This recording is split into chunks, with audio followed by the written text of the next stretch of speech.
So welcome back to DC Silver Age Storytime, and today's story comes from Superman 136, published in April 1960 with story by Jerry Coleman and art by Al Plastino. Today everyone knows Superman's one fatal flaw: deadly green glowing kryptonite. Fragments of his shattered native planet are composed of the only substance that can harm the Man of Steel. Yet there was a time when the world was unaware of this deadly weakness, and how it was discovered makes the fascinating and iconic untold tale of the secret of kryptonite, an untold tale of Superman when he was Superboy. One of those substances can kill Superboy, and we'll discover which it is. So today is the day of Superman's Earthday. Professor Halley, the anniversary of the day he landed on Earth from the doomed planet Krypton. You've been invited as a guest of honor. No, I can't meet Superman. Mayor Perkins, he hates me. Says, I can't explain, but he despises me more than any criminal, more than Luthor, his arch enemy. I daren't meet him face to face. Incredible, but let's not mention it to Superman till later. We want this to be a happy event. To be a happy event that it always has been, which, okay, let's get into it. There is a replica of the planet Krypton where you were born. Broom! And now it's exploding. I don't know why these writers from the Silver Age thought it would be a nice honoring of Superman to symbolically blow up his planet. This is not the only time this has happened in the story. The celebration of my Earthday, these fragments of imitation kryptonite, remind me of a strange incident long ago before the world knew how deadly the green stuff is to me. So his first introduction to kryptonite apparently was from his dad. Dad, get that rock away from me. It hurts. Great Scott, this mineral I've found, its radiations harm Superboy. I'll get rid of it at once, and we must keep his weakness a deep secret. I wonder, in the 50s and 60s, was Great Scott a common phrase? Because it's used by quite a few characters. So anyway, we jump back in time to Superboy and his next encounter with kryptonite. He's at a museum, and a attendant is wheeling a tray of stones. Oh no, one of the meteors on that tray is kryptonite. Feel dizzy. Must try to stay on my feet till the attendant leaves, and then he kind of blows it away. But the attendant sees it.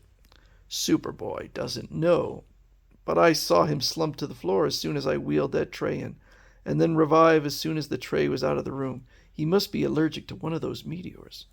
So Superboy goes out, and he apparently it's a robot that is an imitation of a Kryptonian beast, but it has malfunctioned, and so he takes care of it and meets this fellow. It's a scientist who created a realistic Kryptonian village. So even though he created that robot, it was not intentional. Recently, you told the world some facts about the native planet, your native planet, Superboy, and as a tribute to you, I've been reconstructing a Kryptonian scene. And so Superboy compliments him on the amazing accuracy. He knows more about Krypton than anyone on Earth, besides me, and he learned it by sheer reasoning, plus a few facts. He has a brilliant scientific future ahead of him. I better check to see if the planetarium is empty now. So he goes back, and it turns out that attendant was Silk Smith, an ex-criminal. Great Scott, he must have seen everything and deduced that I'm vulnerable to one of those substances.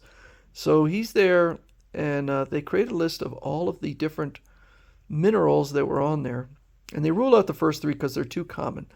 And the fifth one is molybdenum, which is, I think, their first attempt. Now, I looked it up because I was like, that can't be real. That is a real mineral. They did not make that up. So they attempt that, but Superboy's he's clever here. He acts like it has affected him because he sees Silk Smith. And so he's laying there on the ground. By pretending this substance is what I'm vulnerable to, I can get the other meteors back before they discover the truth. This tiny watch I made, which ticks 100 times a second, will, with the help of my super hearing, enable me to keep track of them wherever they go. I'll use super pressure to insert the watch into the thug's heel. That seems really unlikely. But they try to kill Superboy, but nothing is harming him. He's still tough as steel. I guess even though the stuff weakens him, he's still invulnerable. So they're shooting him. This is kind of funny. Superboy hears a help, and he says, I'll have to forget about catching them off guard and help Landis. So he just reveals that it was a trick. He's like, God damn it. How did you get in this mess? Oh, you needn't be so disagreeable. Dad never wanted me to climb Mount Potash. But he's away with for the day with Mel, I don't know if that's her brother, exploring the bottom of the sea in a bathysphere. So I figured if he could spend the day 2,000 feet down, what's wrong with me spending the day 2,000 feet up? So she ruins his plan. But I kind of like the idea that he just gives up. It was working. So he creates these, he uses these girders to create giant tongs, which he has used quite often. And then he says, I don't usually smoke, but when I do, it sure is a super smoke. I guess he must breathe it all in. And then he exhales it into the silksmith's house. And then he takes those tongs and grabs the kryptonite. Now to substitute this harmless imitation kryptonite, and I'm all set for the last act of the play. So he goes in. Don't worry, boys, he can't fly past that table. One of the substances will knock him cold. But none of them do, because he replaced it with fake kryptonite and just starts eating it. I can eat them. Not very tasty, but certainly far from dangerous. I'm afraid you gentlemen have met a harmful element, namely me. I'm off to jail. Well, I certainly convinced them that I'm not bothered by kryptonite or any other of those meteorites. They'll think some unknown force made me weak, and my secret will be safe forever. So he's there for the first Earthday, which they will celebrate annually. Gosh, what an honor. It was all Mr. Evans' idea, so that was the scientist who created the Kryptonian village. That's why I built that replica of a Kryptonian village, and now, by a stroke of luck, I have a really amazing gift for you. He found a piece of Krypton. That is the kryptonite that Superboy tried to hide. I deduced it was a meteorite fragment of your home planet. I knew you'd be delighted to receive it. What? Superboy, what's wrong? Great Scott, the same piece I threw into the sea yesterday. What a strange twist of fate. And this reporter says, this is amazing, folks. Superboy's one vital, unsuspected weakness is kryptonite, a fragment of the destroyed planet where he was born. Oh, thank you, sir. So this time he throws it into a volcano, but he says, the jig is up. If criminals get them, my very life will be in danger. From this day on, my career will be vastly different. So now we go back forward in time to where he's Superman. There he is leaving town. And why? This is another incredible coincidence.